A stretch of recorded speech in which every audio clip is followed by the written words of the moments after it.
So welcome to Cooking Fun with Joanna. I am Joanna Hodorowska, the owner of Nutrition in Motion.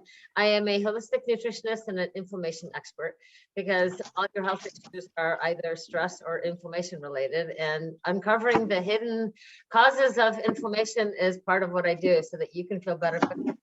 And one way of taking care of yourself is to cook. So we're going to try to make cooking a little bit more fun and try to make it easy. So you're just going to come along with me as we today make the ginger halibut with Brussels sprouts.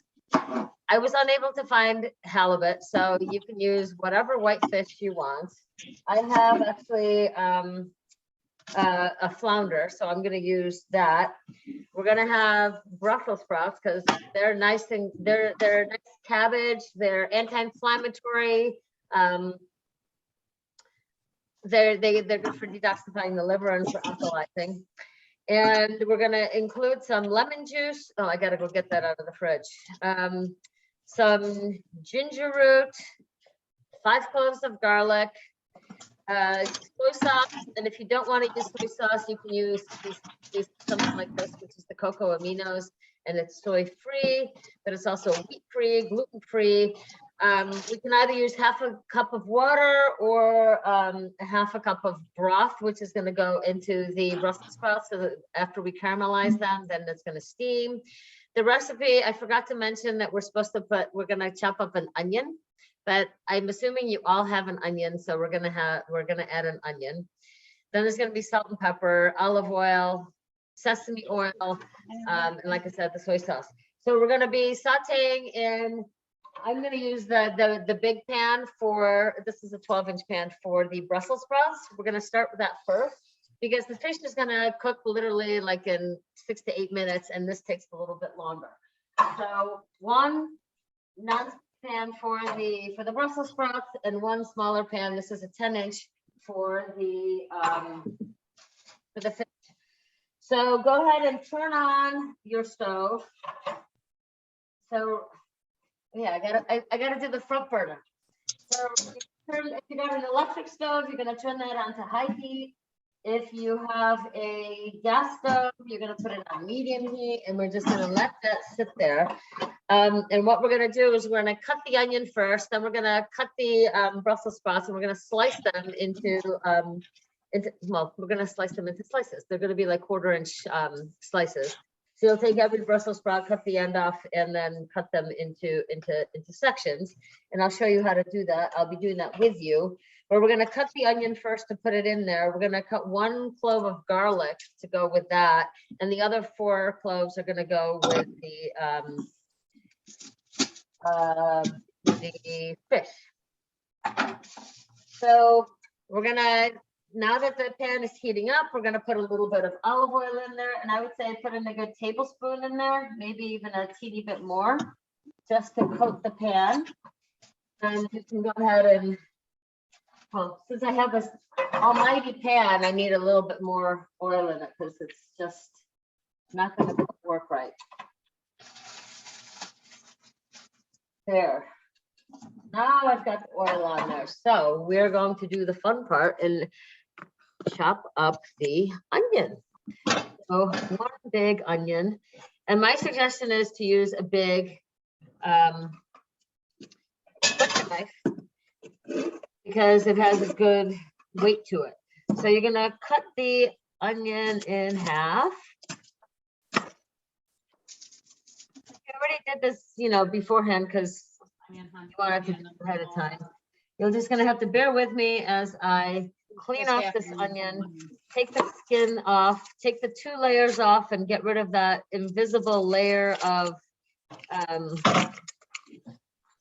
there's that invisible layer. It's not really invisible, but that little layer, if you don't get that skin off, you're going to have a hard time cutting because it's going to be, can you see it? That thing is going to make it very, very slippery. And that is only going to cause problems, and potentially you're going to cut a finger. And we don't want that.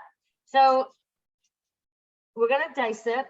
And my suggestion is to cut it in half across like that. And then you're going to take that knife and just cut into the into the top, cut some slices into it. And then you're going to take the main part of the knife and then just slice and basically dice the onions. If you wanted to add bacon, you can. This would be a good time to put it in, but it's not necessarily in the recipe, and that would be a different kind of Brussels sprouts.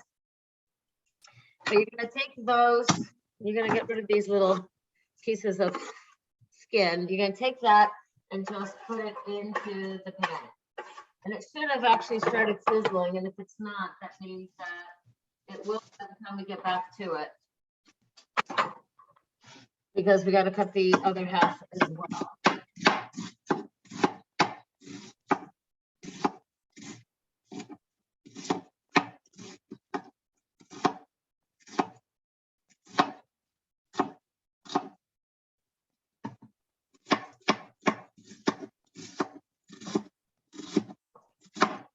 So I'm going to go ahead and do the other half of the onion. Same thing. Peel go at least 2 deep, preferably 3. But I can see that my invisible layer is hanging out here. Come on, there it is. I'm going to take that off so that you don't get a slippery surface. Now we're going to go ahead and cut the rest of the onion.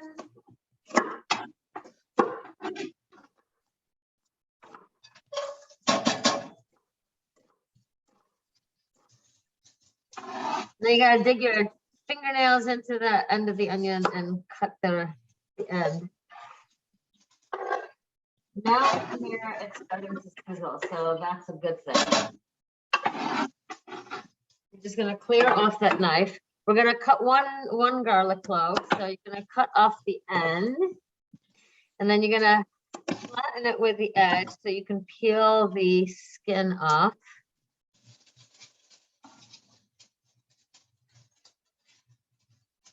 It's still kind of a pain in the butt because it gets very sticky.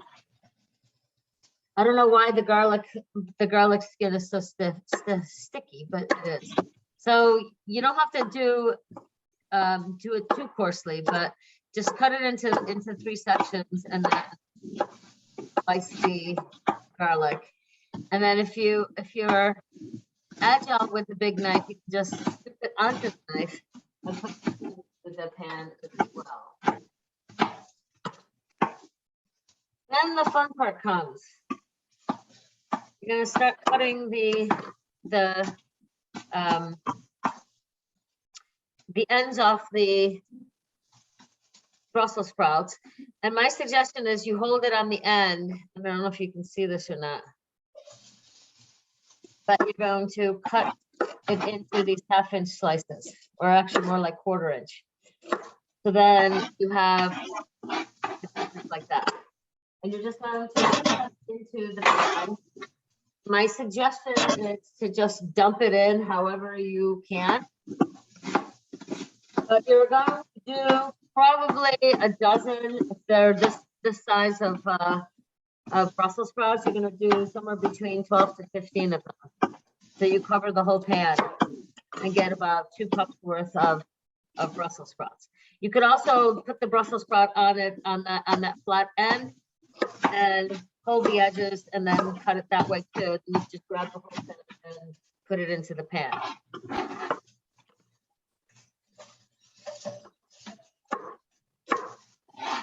And if you want to make them even smaller, you could actually cut them in half too. So it all just depends on how much cutting you want to do.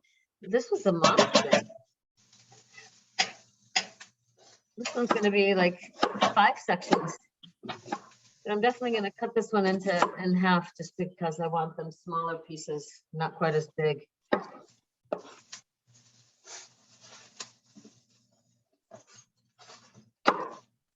So what we're going to do is we're going to leave the Brussels sprouts and the onions, just leaving them on the pan right now as is, so that they caramelize. And basically you're roasting them in the pan, so you get a little bit more flavor out of them. I find that if you don't do Brussels sprouts quite the right way, they're kind of boring and bland. I had a friend of mine who was like all excited that he got his kids to eat Brussels sprouts. And I was like, really? How did you prepare them? And he's like, oh, I just steamed them. I'm like, well, did you put any butter on them? Did you put any salt and pepper? No, just steamed. And I was like, well, I think you might have scarred the kids for life. They might have eaten the Brussels sprouts the one time, but there is actually a tastier way of preparing Brussels sprouts. So this is going to be one of them with some garlic and onion, and you're just caramelizing it to bring out the natural sugars as you roast it in the pan. No, this is kind of a funky one. I'm going to cut that edge off, plus the bottom. And if there's any kind of wilty leaves on the exterior, then just get rid of those too, because you don't want the wilty leaves in your Brussels sprouts.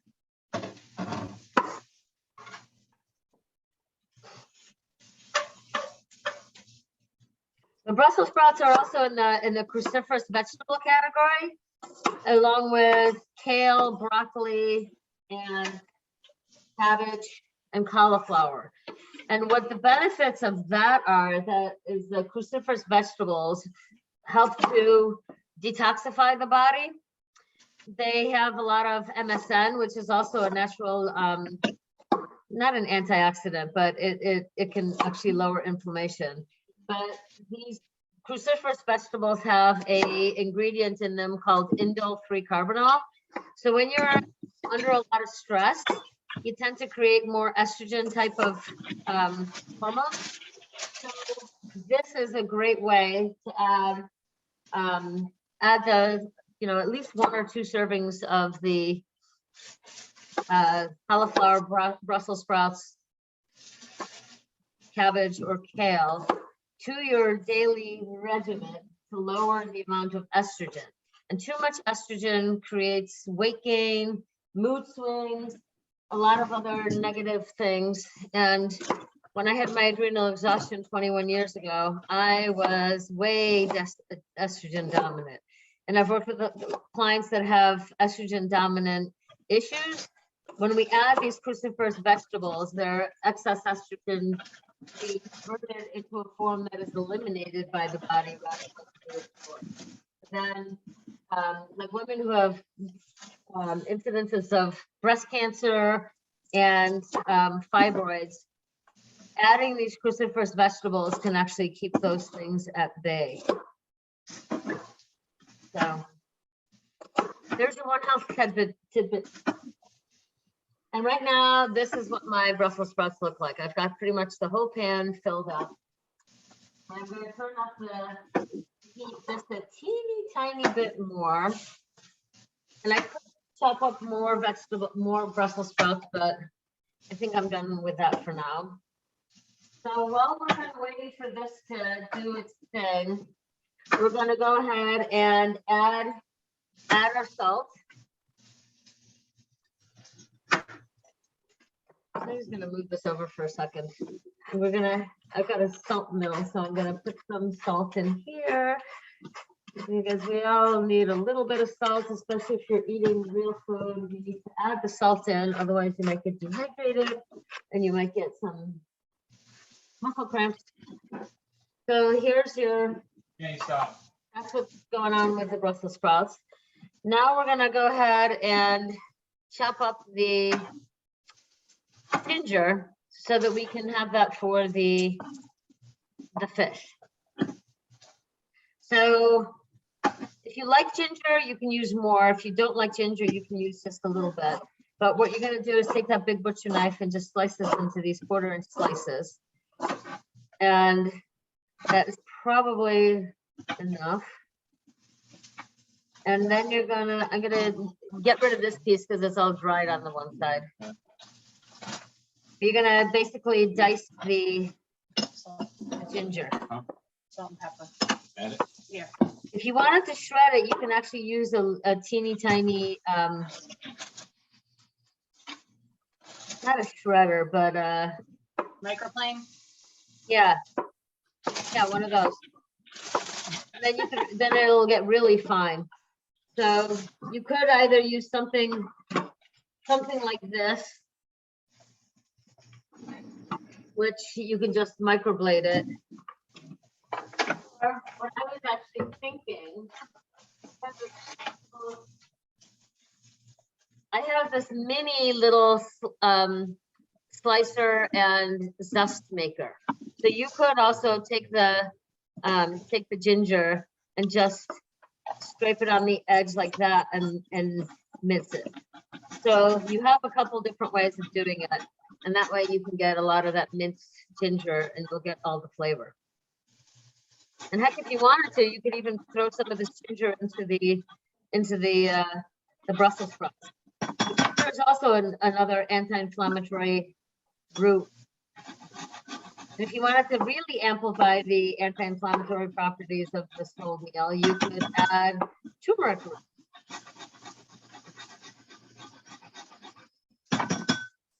I'm just going to go ahead and keep chopping up this ginger.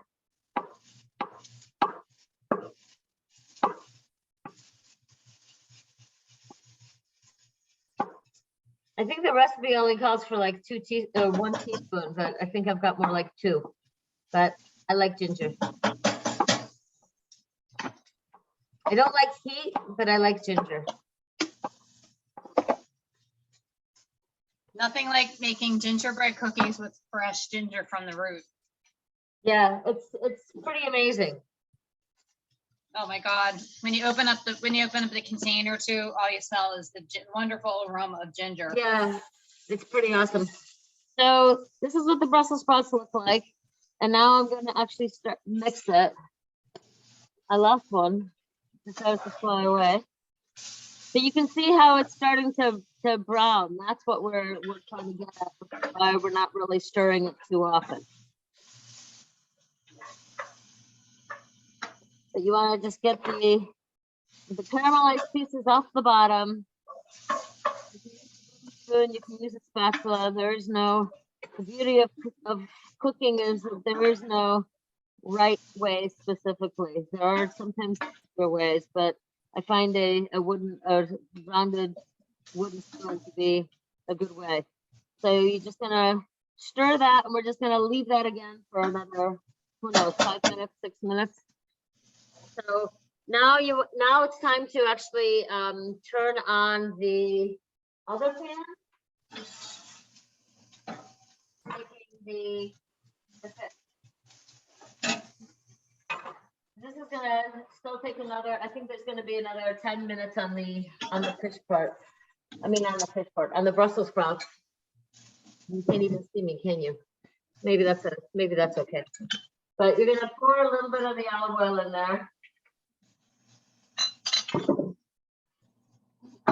You're gonna turn that heat up to medium and high if you're on a gas, or I mean on an electric stove.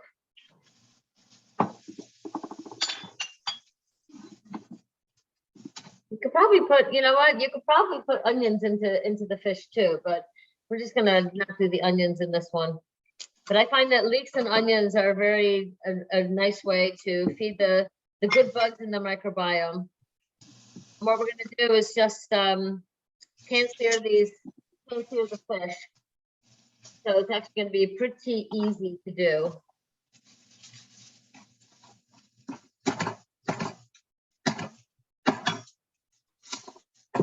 This is what my fish looks like. It's a white fish. My halibut in the store were in these teeny tiny little pieces, and I just was not impressed, so I had to go to another one.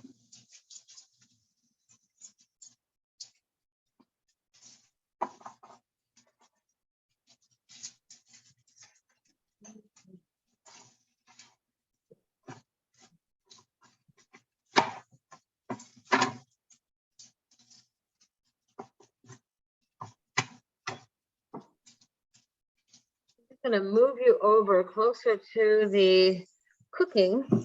You can see what's going on over here. Right now, there's not really that much going on, but you're going to put half of that ginger into that pan that we just started to heat up. We want to give it a little bit of flavor. And we're going to add a little bit later before we turn the other one between turning the fish over. So it's not quite ready yet. If you put your hand over it and it doesn't emit enough heat, then it's not ready yet. But the Brussels sprouts, they're sizzling away. And I would say it's time to mix it again. And it's starting to caramelize and brown, which is what we want.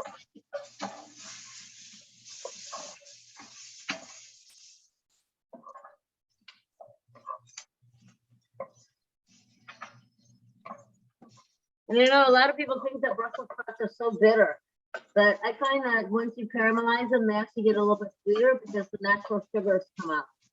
And then the onions are also really good for feeding the good bugs in your microbiome. So that will help to boost your immunity and in stuff. So eating your green vegetables will definitely increase manage the balance of the microbiome a lot better. And now I can see my ginger is sizzling. I don't know if you can see it from where you are. But mine is sizzling. My ginger is sizzling, so I'm going to go ahead and put the fish on top of that.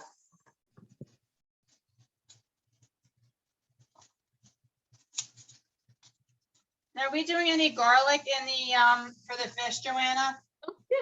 Yes. Yes. Yes. Okay. I knew there was something missing. Yes, we got to chop up the garlic. Thank you. I know, I like have all this garlic sitting here. I'm like, what are we doing?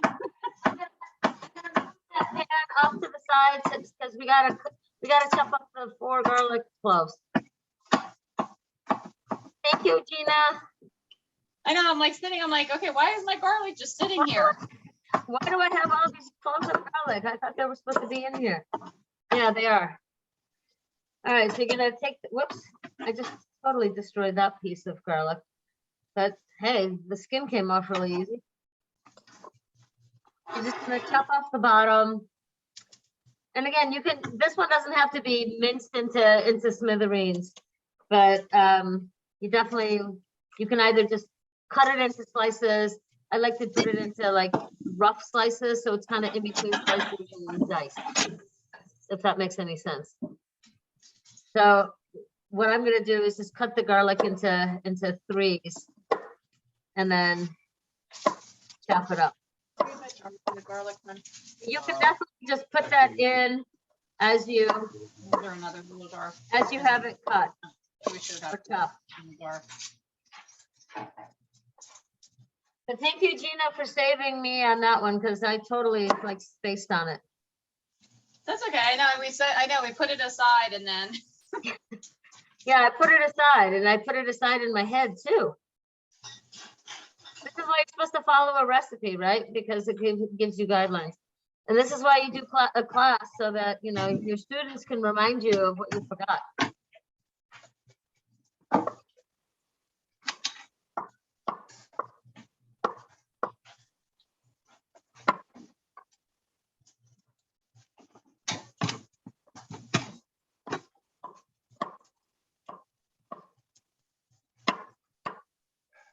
All right, so I'm gonna take all that garlic and put it in. Now I'm gonna put it back on the put my pan back on the heat. I think I have one more garlic clove to cut, but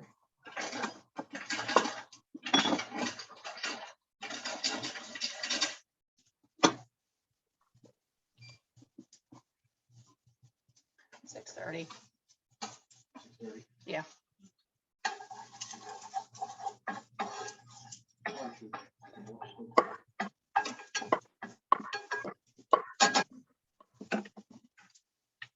all right, so garlic is done. Now we go back to putting it into the pan.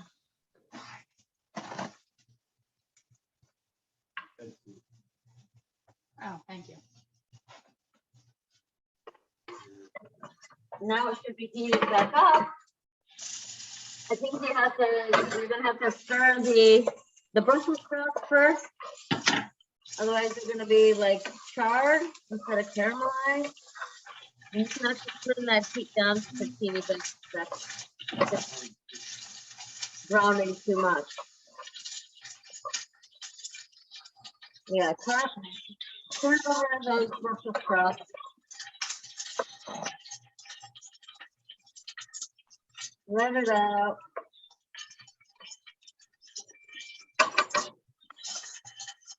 We're gonna put the fish into the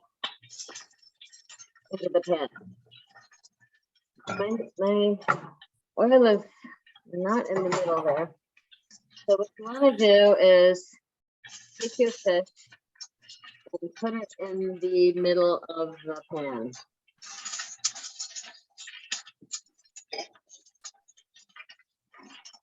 And then we're going to go ahead and put some salt and pepper on there. And we're going to put actually the rest of the ginger on top.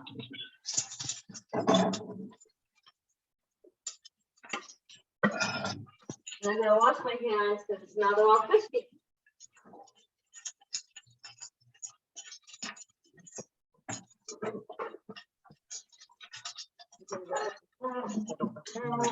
And now you're going to salt and pepper the fish.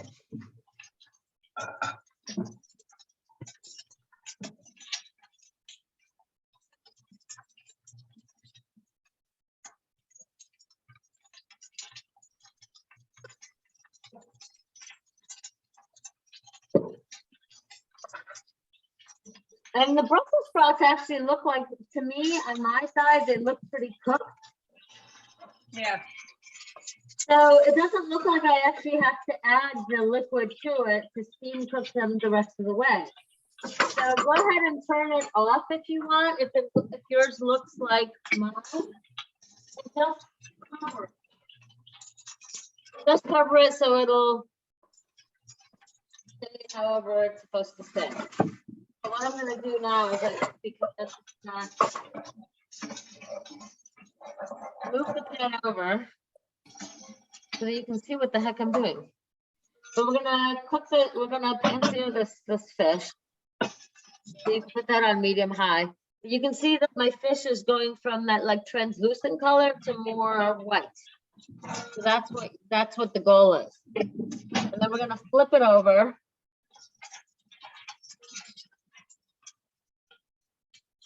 And actually, what I think might be a good idea too is to cut it in half. I think it might be easier for me to flip if I cut it in half.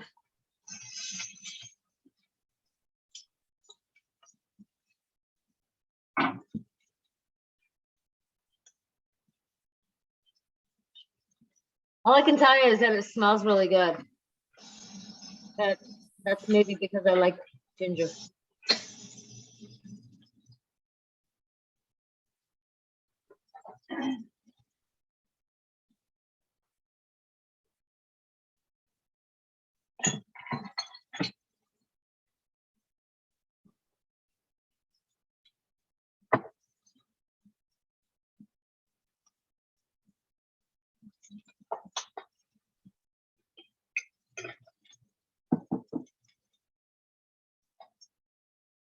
So it should be probably about 2 to 3 minutes per side, depending on how thick your fish is. So mine is starting to, it's getting white along the edges, but it's also starting to get white through the middle. I'm going to go ahead and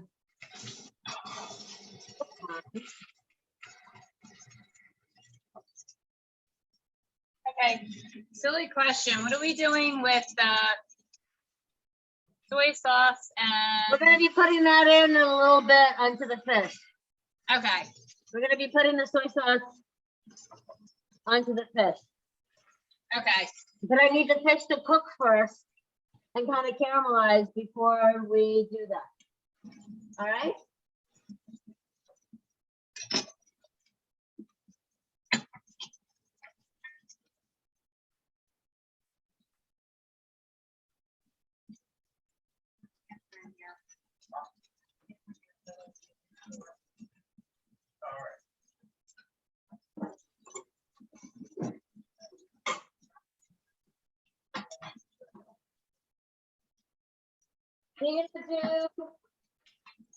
A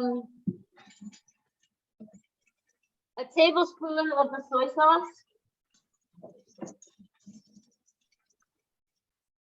So I've got 1 tablespoon. And now it almost looks like it's time for me to throw that in here.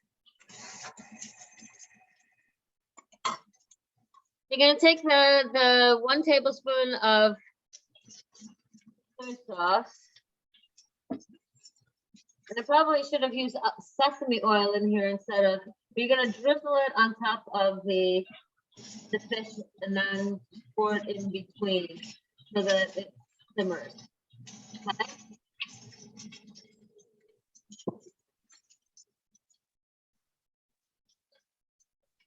So the fact that it's kind of bubbling up like this, that's what you want it to be good.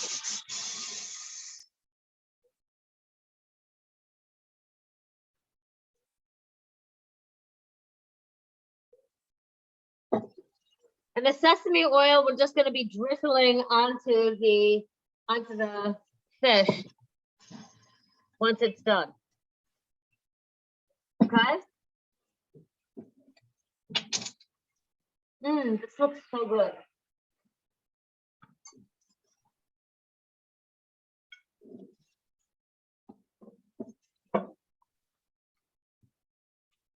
I think I've got enough meals here for like 4 or 5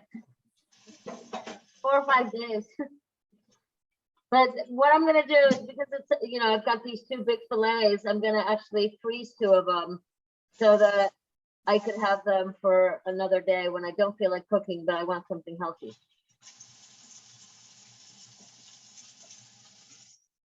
I'm actually just going to way to find out if it's actually ready is if it's flaking, and mine's not flaking yet, so I'm gonna go ahead and flip it one more time.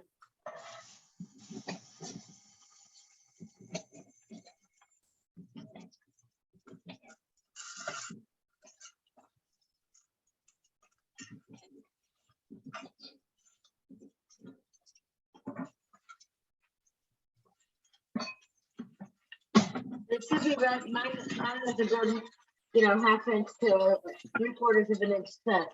So it's taking probably a little bit longer because of that. But if your fish is already flaking apart, then it means that it's ready. If my top piece is there, it's not flaking. I'm gonna try it. Yum.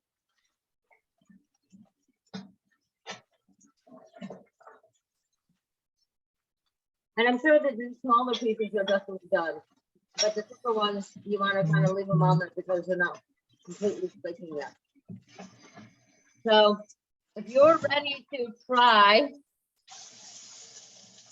then go ahead and take the small pieces off the plate or off the pan and put them on your plate. And take some of that garlic and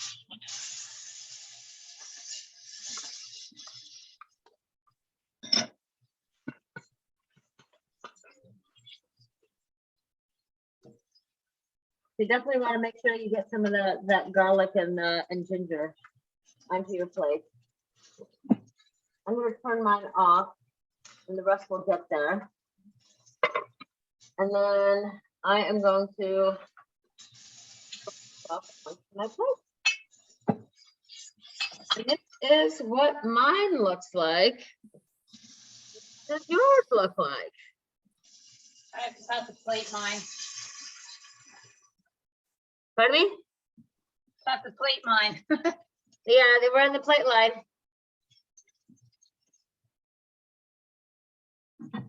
Kind of how it is, isn't it? I just want to see. Shannon, how's yours coming along?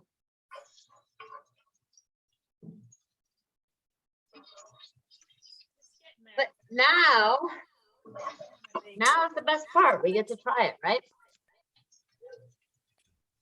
So you could try it. I'm gonna try this experiment. So I'm gonna try the fish as it is, just straight out of the pan, and then I'm gonna take a little bit of sesame oil and drizzle it on and see how different it is.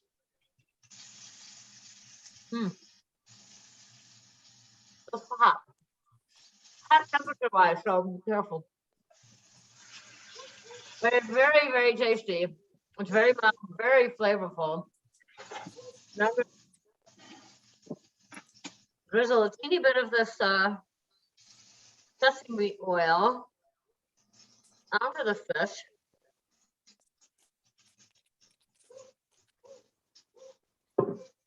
Okay, so that's what that's what ours looks like. Oh, that looks awesome. That looks really good. You're much better at presentation than I am. Thank you. I didn't think of putting the fish on top of the Brussels sprouts, but that's a really good idea. That would look a little bit better, wouldn't it?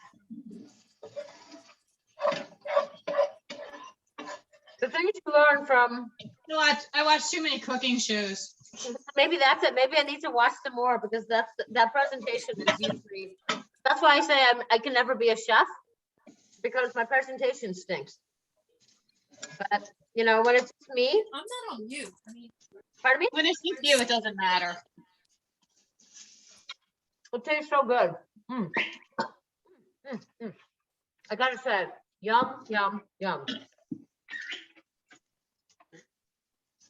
And I'll say, if you don't want to put the sesame oil on it, I don't think it detracts from the whole thing. But if you forget to put the sesame oil on, you're still gonna love it because of the garlic and the ginger combination. Oh my God, that is really good.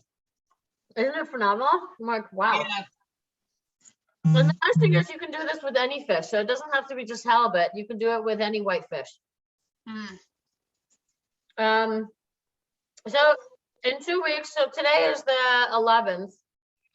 So 2 weeks from today, the fourth Tuesday is going to be the 26th, right? 25th. 25th. It's going to be the 25th. So we're going to be making garlic herb pork tenderloin with parsnip puree and kale.